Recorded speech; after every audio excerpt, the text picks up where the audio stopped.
A solução para reduzir os medos é compreender que o medo pelo qual você está passando não é inerente à realidade que você está enfrentando. E a maneira de entender isso é de fato experimentar essa realidade em um contexto de segurança. Você precisa praticar os seus medos.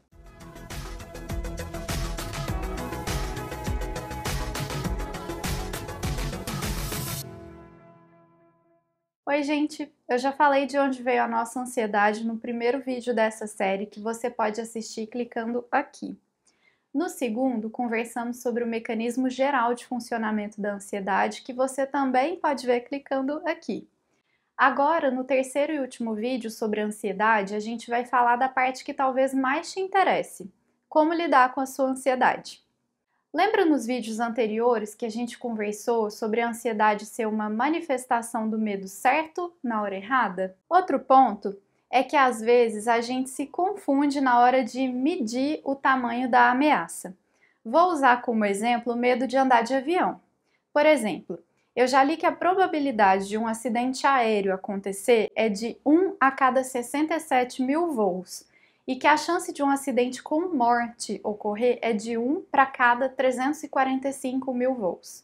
Um estudo realizado nos Estados Unidos analisou todos os acidentes aéreos entre 1983 e 2000 e descobriu que de 53 mil pessoas envolvidas em acidentes, mais de 51 mil sobreviveram. Outro ponto importante a se observar é que a gente vê na mídia os acidentes mais graves, com mais mortes. Esses são os que tendem a ser divulgados. No Brasil, estatisticamente, um acidente no qual todos os passageiros perdem a vida só ocorre a cada 2 milhões de voos. No caso dos países ricos, o índice vai para um acidente sem sobreviventes a cada 14 milhões de voos. Ou seja, a chance de existir um problema fatal em que todo mundo morre em um avião é muito insignificante, mesmo se você vive no Brasil. O que a gente precisa fazer é basicamente se perguntar diante da situação que te causa ansiedade: o que a maior parte das pessoas pensa ou faz nessa situação? O que a maior parte das pessoas pensa ser razoável? Quais são as probabilidades de as coisas correrem bem? Você pode usar essas 3 perguntas para medo de avião, de elevador, de falar, comer ou escrever em público ou outros medos também. Por exemplo, eu tenho medo de falar no celular no centro da cidade, porque acho que vou ser roubada. A maioria das pessoas não fica mexendo em telefone no centro. A maioria das pessoas acha razoável a ideia de que é um lugar com alto risco de furto ou roubo. E as probabilidades são altas de que você fique sem seu telefone e se demole com ele no centro da cidade. Dessa forma, é plausível buscar segurança. Agora vamos buscar resposta para as mesmas 3 perguntas para o caso de você não querer usar o elevador porque acha que vai cair. A maioria das pessoas utiliza o elevador sem problemas. A maioria das pessoas acha razoável que o elevador seja um transporte muito seguro. As probabilidades de que as coisas corram bem, de que o elevador não caia, mesmo se ele travar entre um andar e outro, isso inclusive já aconteceu comigo umas 3 vezes, é uma probabilidade alta. Vai ficar tudo bem, muitíssimo provavelmente.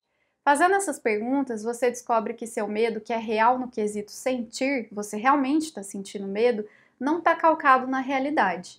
É mais ou menos como se o medo fosse puramente mental, porque não existe um estímulo realmente ameaçador para que você responda a esse estímulo, entende? É o que eu disse lá no começo do vídeo. A solução para reduzir os medos é compreender que o medo pelo qual você está passando não é inerente à realidade. No vídeo anterior, a gente também falou sobre as regras da ansiedade: detectar o perigo, transformar o perigo em catástrofe, tentar controlar a situação e evitar a própria ansiedade ou escapar dela.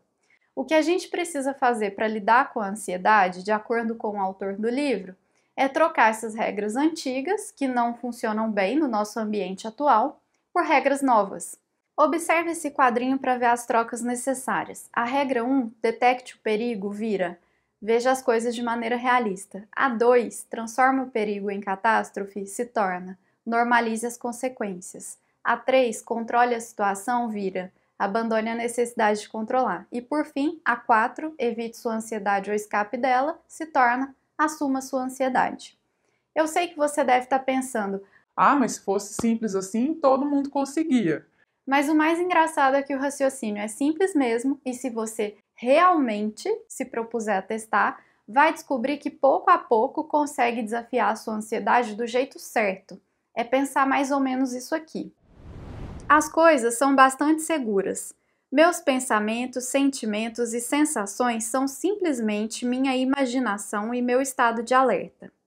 Nada está acontecendo, exceto a presença de muitos ruídos e de muitos alarmes falsos. Não preciso controlar nada.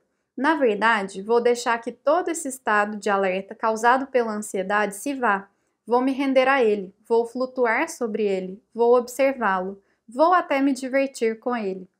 Consigo fazer as coisas mesmo quando estou ansioso.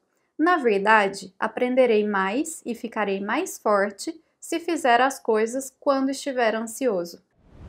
Um grande problema associado à ansiedade é que ela é ligada ao controle e à evitação. Por exemplo, não vou à festa porque tenho medo da interação social. Não vou viajar de avião porque tenho medo dele cair. Não vou andar de elevador porque tenho medo dele cair ou de ficar preso lá dentro. O que acaba acontecendo quando uma evitação ocorre é mais ou menos isso aqui. Ai, que alívio! Fiquei livre do problema que eu imaginei que iria acontecer. Só que isso não é verdade. Como você não se expôs à situação, você não sabe se ficou livre de alguma coisa, exatamente pelo fato de que nada aconteceu. Dessa forma, o comportamento de evitação fica fortalecido. Mas não tem como ter evitado uma coisa que não aconteceu, certo? E aí está a raiz de todo o tratamento de ansiedade. Exposição àquilo que nos causa ansiedade em si, para que a gente tenha a chance de encarar de frente e ver que o bicho de 7 cabeças não existe, ou ver que ele tem uma cabeça só. O que a gente precisa fazer para lidar com a ansiedade é criar um programa em que a gente possa vivenciar as experiências que causem medo em um contexto que nos mostre que a gente está seguro. Se a gente experimenta a situação temida várias vezes e as consequências danosas que a gente imaginava não vêm, nosso cérebro vai acabar aprendendo a ser mais racional sobre esse medo. Ao usar o novo livro de regras que a gente conversou, você vai descobrir que a ansiedade não é perigosa, que a sua imaginação não é a mesma coisa que a realidade e que emoções não preveem o futuro. Vou deixar mais alguns macetes para você testar vários para lidar com a sua ansiedade do jeito que realmente te ajuda. Entender que a ansiedade é como se fosse um fluxo de energia. Passa por você, você detecta e a corrente vai embora. Observar as sensações que você está vivenciando ou até mesmo mergulhar nelas, em vez de entrar em uma luta contra essas sensações. A ansiedade por si só não é nada perigosa. De uma forma geral, pensar nesses verbos: aceitar, receber, conviver com a ansiedade. Entender que as crenças comuns sobre a ansiedade não ajudam e que você não precisa continuar acreditando nessas coisas. Por exemplo, eu não deveria me sentir ansioso, eu deveria ter vergonha da minha ansiedade é uma forma de insanidade, minha ansiedade é perigosa, preciso me livrar da minha ansiedade, devo ser racional sempre, minha ansiedade está saindo do controle. Você pode usar relaxamento muscular progressivo para se acalmar ou para relaxar da tensão muscular. Basicamente é você tensionar de propósito cada grupo muscular do seu corpo e soltar. Tensiona e solta, tensiona e solta. Você vai alternando entre os grupos musculares dos pés até a cabeça. Isso ajuda bastante a relaxar. Se a sua ansiedade desencadear insônia, te deixo com 12 dicas do que fazer para tentar dormir melhor nesse vídeo aqui. Mantenha uma boa dieta, evite cafeína e outros estimulantes depois do final da tarde, principalmente, e o excesso desses alimentos para não te agitar e incrementar a sua ansiedade. Atividade física sempre é uma boa dica. Esteja com a terapia em dia e, se necessário, inclua atendimento psiquiátrico também. Alguns graus de ansiedade precisam de medicação como combinação de tratamento. Você pode aprender meditação no estilo Mindfulness, que de forma bem básica consiste em focar no momento presente, perceber suas sensações, observar o ambiente ao seu redor com atenção. Uma tradução do termo Mindfulness, que tem sido muito utilizado aqui no Brasil, é atenção plena, basicamente. Conhecer seu ciclo de ansiedade gera uma previsibilidade boa e que ajuda bastante. Se você sabe que vai ficar ansioso ou ansiosa, pode se preparar para passar por essa situação com um pouco mais de conforto. Distinguir pensamentos de fatos. Eu digo que fato é uma coisa que todo mundo que viu descreve mais ou menos igual. Pensamento é uma interpretação do fato. Cada pessoa pode ter uma interpretação diferente. Por exemplo, meu chefe falou alto comigo, ele odeia meu trabalho e vou ser demitida. O único fato disponível nessa frase é: meu chefe falou alto comigo. Não estou dizendo para você ficar feliz que seu chefe se exaltou, você vai sentir muitas coisas, raiva, medo, dependendo de como foi, vai sentir até nojo da pessoa. Deixa a poeira baixar e depois veja o que você vai fazer sobre esse episódio de exaltação do seu chefe, até porque ele pode ter falado alto porque estava em um dia ruim. Não que isso justifique, mas pelo menos não foi algo realmente direcionado a você. Distinguir possibilidade de probabilidade. É possível que você encontre uma cobra no seu vaso sanitário? Até é. É provável? Por fim, pense como se fosse outra pessoa que você confia.